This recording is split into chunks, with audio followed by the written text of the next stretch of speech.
Got your camera rigged? Camera's all set to go. Throttle controlled auto. Roger, let's go now. Sounds good. Ready? Getting close. Sure feel like we're going the wrong way. Howdy, YouTubers. How's it going? Alright, I'm taking my first sort of real trip to the mean streets of Los Angeles on the Ninja 300.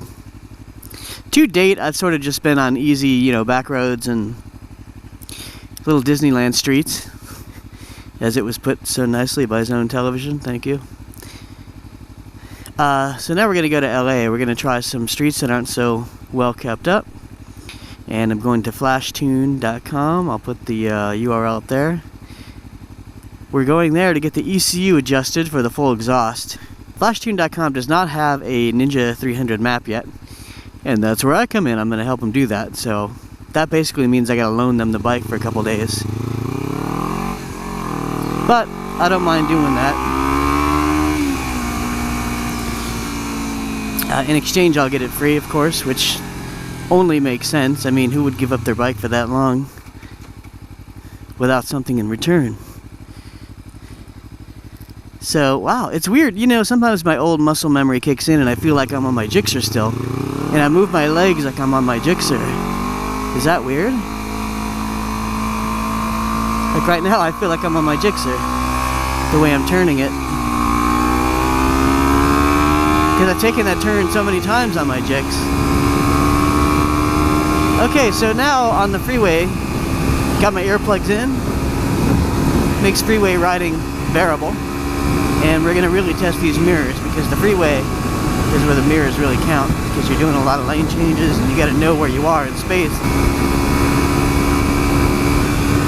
Okay, we're in 6th gear. 80 miles an hour is at 9 Ks. 9K RPM. Which is right in the power band for the 300. Looks like Kawasaki did their homework. Now I'm still under braking, so I don't want to linger too much at 1 RPM. I'm at about 200 something miles, and 600 miles is braking. So I'm going to vary the revs, as you'll see. Why is my mirror all out of whack? So what I'm going to be doing is I'll be varying the revs in 6th and using 5th. So, whoa, it's windy. I don't know if that's wind or wind blast. It feels like wind because I didn't feel that before. Let's see, are the trees moving? If it's wind blast, then I'm going to have to get a Pooch double bubble windscreen, which I always do for every bike. I just haven't really tested this at high speed yet. Prolonged high speed. It feels windy. Trees, are they moving? Not really. But the wind all of a sudden came on in that area. I think it was just wind though. I think it's coming at me.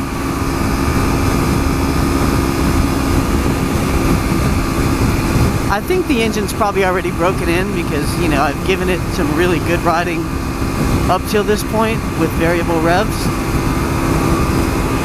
The one thing you don't have with the 300 is gobs of passing power. So if you need to get out somewhere quick, you need more time.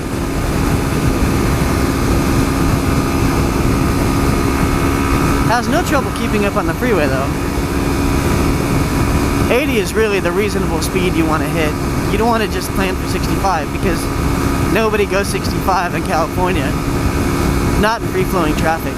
The other thing to keep in mind is these tires are skinnier, so there's some ruts in the road, which I kind of know where they are in SoCal on the streets that I take, but you don't want to be in any rut ever. It's just that it's more crucial not to be in a rut when you have skinnier tires.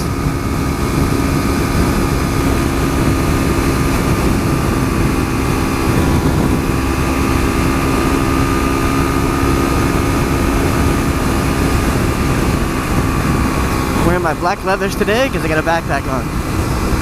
Black leathers are sort of my utility leathers. Almost like the away suit for the Dodgers. Oh yeah, see? I kind of missed the Gixxer power on the freeway. That's where the Gixxer really shine.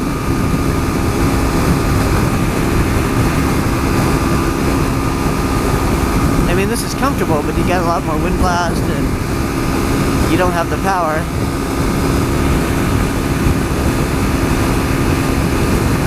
You feel a bit more beaten up a little bit. A little less superiority over cars and other vehicles. If you're taking a chill, it's not a big deal.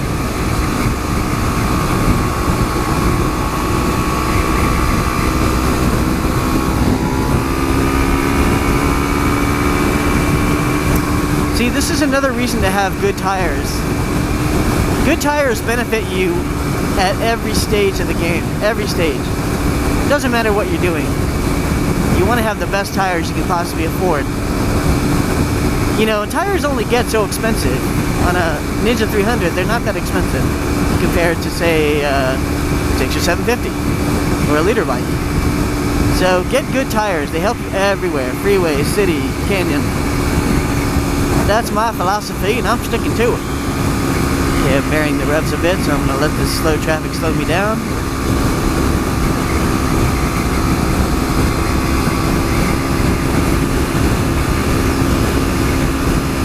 At least I won't get a ticket. I don't think I've never gotten a ticket on my Jixer though.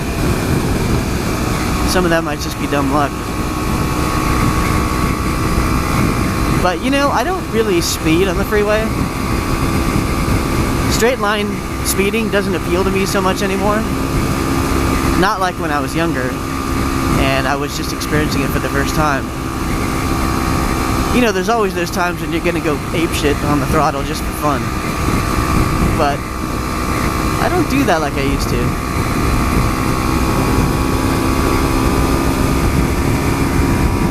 What I really like is corner speed. That's a lot more fun. Even on twisty freeways. Okay, I don't know. I think it's just freaking windy out. Because the bike wind doesn't go to the side. I don't see the trees moving. But they only move when it's really, really, really windy. Now, one thing about a light bike, it's not good in the wind. But the Ninja 300 isn't as light as the 250. That 250 is so light that you'll get blown around. And when I had my 250, I did get blown around quite a bit.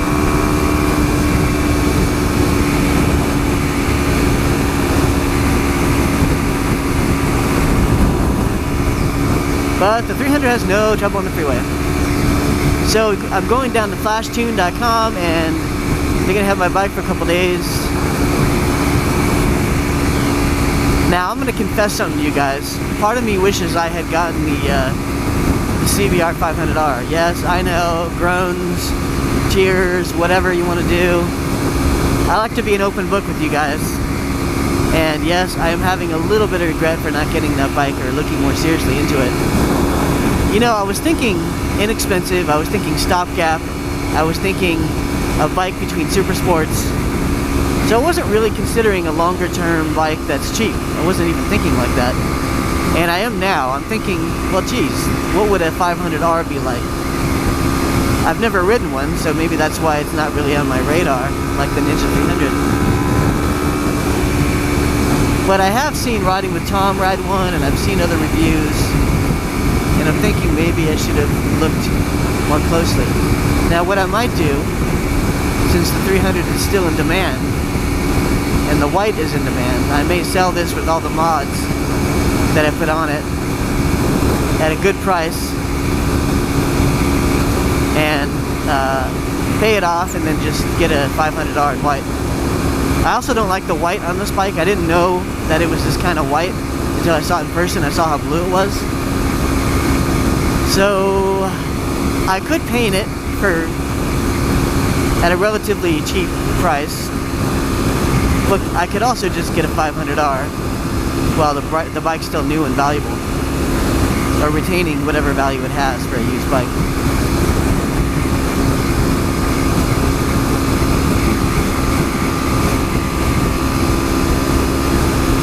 So we'll see. I'm sort of debating whether I'm going to do that or not, considering that now is a good time to sell if I were going to do it. Because the 300 is still so new yet, people are having a hard time finding them in California.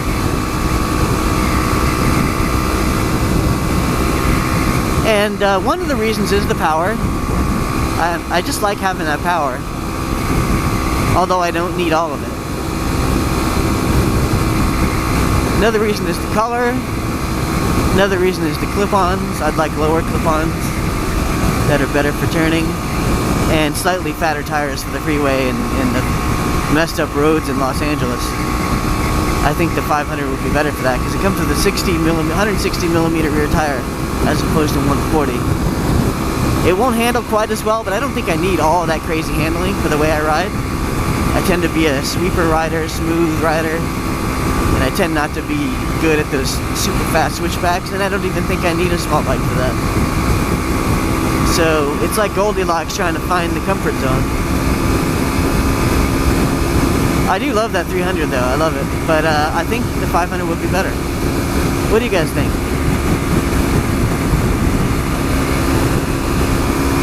Because I'm definitely okay to have a budget bike, you know. I'm definitely okay not having a super sport for a while. But for the price difference, I don't know. I'm just thinking. I like to be flexible with my thinking and open-minded and, you know, be critical of my own decisions as well. Sometimes I get things wrong and I want to admit it. So I just don't know yet. Thinking about it. I could use the carpool lane.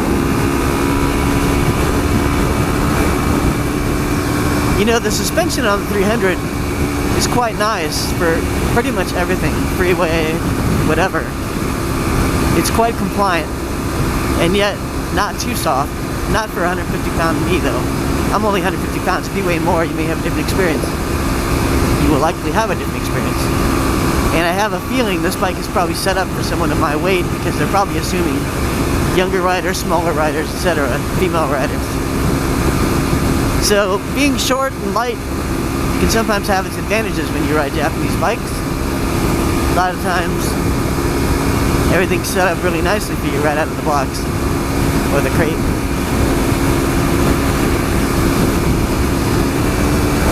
"82 miles an hour at 9K. That's not bad. I just don't want to be stuck at 9K too long. So I'm going to be speeding up and slowing down, as you will see.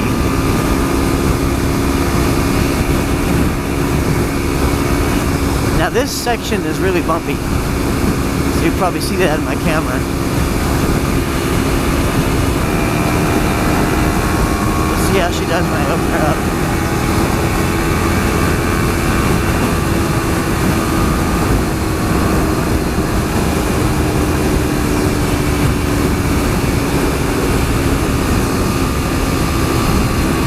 There's a bump. Boom.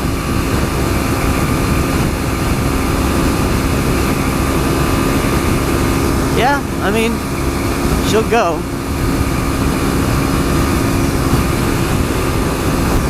Let's get out of the carpool lane so we can slow down if we want. Just a little bit.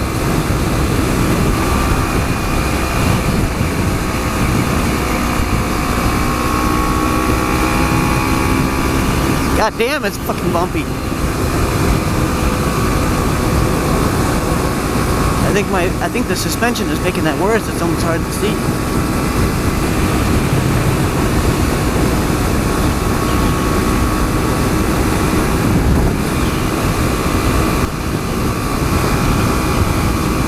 Not the best suspension for bumpy roads, the Ninja 300. My eyes were jiggling around.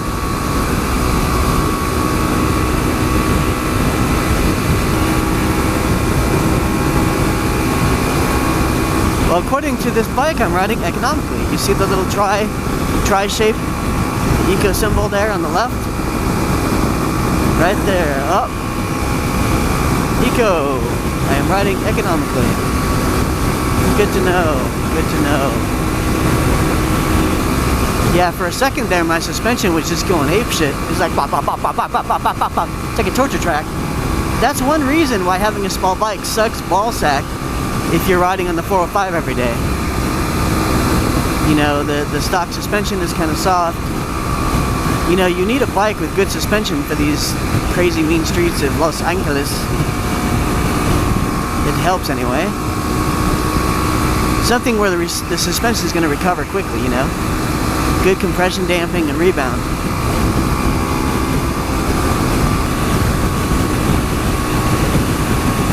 So you had a big bike, you feel a little bit more, how do I put it?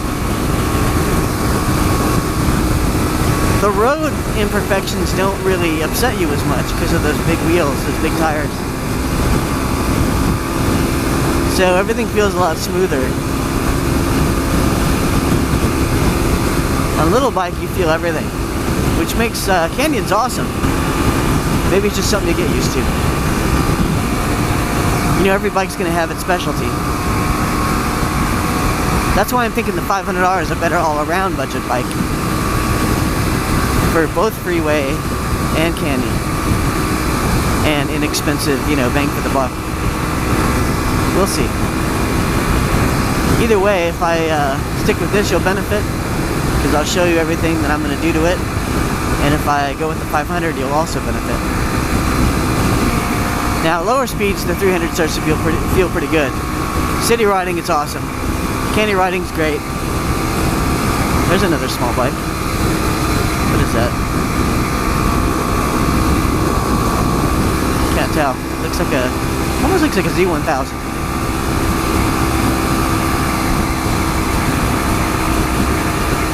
I feel like I want to shift up, but I'm in 6th. Now the question you have to ask yourself, or what I ask myself, would I want to commute on this bike every single day? It'd probably be an amazing commuter because of the gas mileage. But on these freeways, a little bit bigger tire would be nicer to deal with all the imperfections. And believe me, I've ridden these freeways on every bike you can think of. From an SV650 to a Ninja 650 to an R1, Gixxer 6, Gixxer 750. Big bikes are always better on the freeway. 3/4 of a mile, 3/4.